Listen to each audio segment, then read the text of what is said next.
Hello everyone, welcome to Sri Lanka News Weekly. Today we've got news for those of you who may be interested in sponsoring your loved ones for migration to Australia. In fact, this also concerns anyone who seeks migration. The point test for skilled migration commenced on the 1st of this month. To obtain more information about this, today I speak with accredited immigration law specialist and head of Fairfields Lawyers, Susantha Katugampala.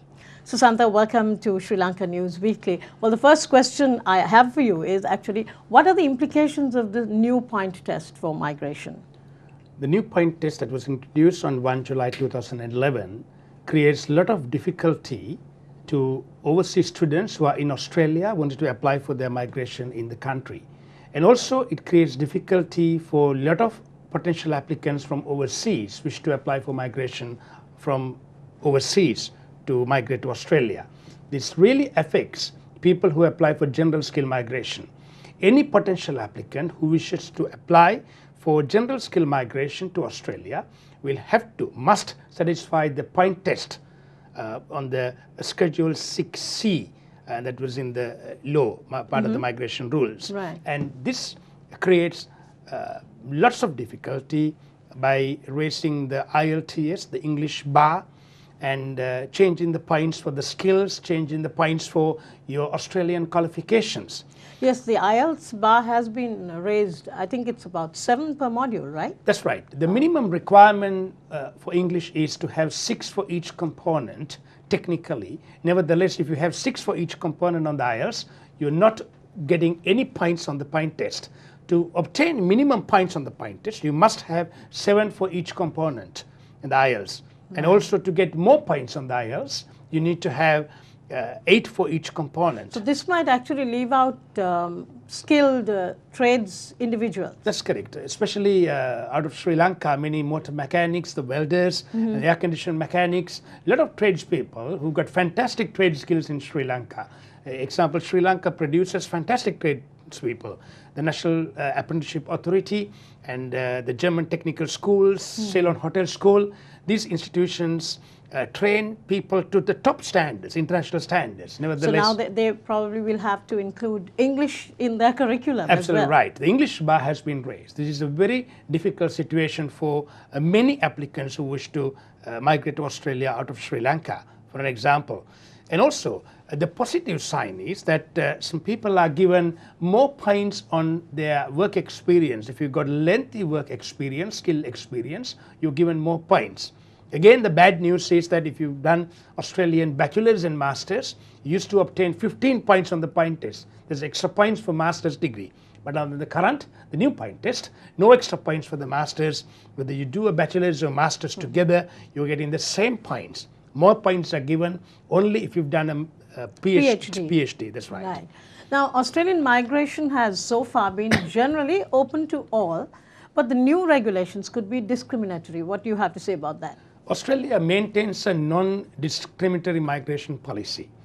Both parties got a bipartisan policy. The Liberal Party and the Labor Party, who's in the current government, got a bipartisan policy on migration. Means both parties agreed to have a non-discriminatory migration policy in Australia. Nevertheless, the Labor government, currently governing Australia, introduced these new changes, new rules, made things very difficult for people. And one reason for that is the unions in Australia are pressuring the government players to make migration difficult, because that way the unions can maintain and achieve higher salaries for Australian workers, and therefore the less labor supply will help them. So therefore you got to understand the theory behind it. And it's very important for Australian economy to have migration to continue for the right economic growth, because Australia has been very sustainable after the GFC end of 2008. Australia didn't really fall into places after the GFC because the migration was great. Migration programs that was in Australia by the Liberal government prior was great for the Australian economy, and that has given the right benefits for the Australian economy. Now, how would the point test for migration affect students who seek migration to Australia? Under the old system, if you've done a specialist degree in Australia, an Australian university, and then apply for migration with age of under 30, and then also with English IELTS result of 7 for each component, you're likely to obtain permanent residence directly. You've got a degree in engineering, accounting, IT, nursing, you've got a pretty good chance to get your PR directly. However, the new system creates a lot of difficulty for overseas students. Now, there are lots of students from Sri Lanka who actually seek migration and study in Australia for business subjects like business management and whatever. Are those of a high level where the point test is concerned? The business management degrees, the marketing degrees, they are general degrees. And right now, those occupations are not on the current occupation list for migration, unless you can obtain a state sponsorship. But the problem is the state sponsorships are usually given for skilled workers, the professionals who got long experience and good IELTS with them. And for overseas students who are just graduated, obtaining a state sponsorship will be absolutely difficult. So the overseas students who complete these general degrees such as management or marketing, they need to seek the Australian employment, an employer to sponsor or nominate them for permanent residence or temporary long-stay business visa. Of course, this would apply to students who have recently applied, is that right? Or that's right. And only certain group is immune from these changes, that people who have applied for their temporary graduate skill visa prior to 8th February 2010. They are immune from these changes, and they will be able to apply for permanent residency directly up to December 2012 under the old point test. That was much more fair and reasonable for many applicants.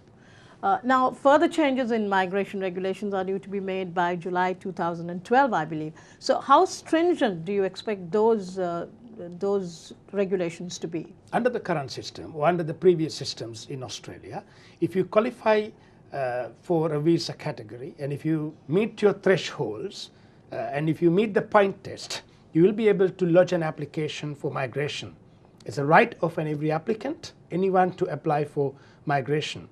That's the non-discriminatory migration policy we have had in Australia. However, from 1 July 2012, the government is introducing a new system called lodging an expression of interest by the applicant. That means you can't really lodge an application. You're lodging an expression of interest. Yeah. That means the government reserves the right to choose, pick and choose people. And also the state government will have to pick and choose people. And that will create some sort of discrimination. Now, there are still many Sri Lankans in Australia who would like to sponsor their loved ones and relatives to Australia.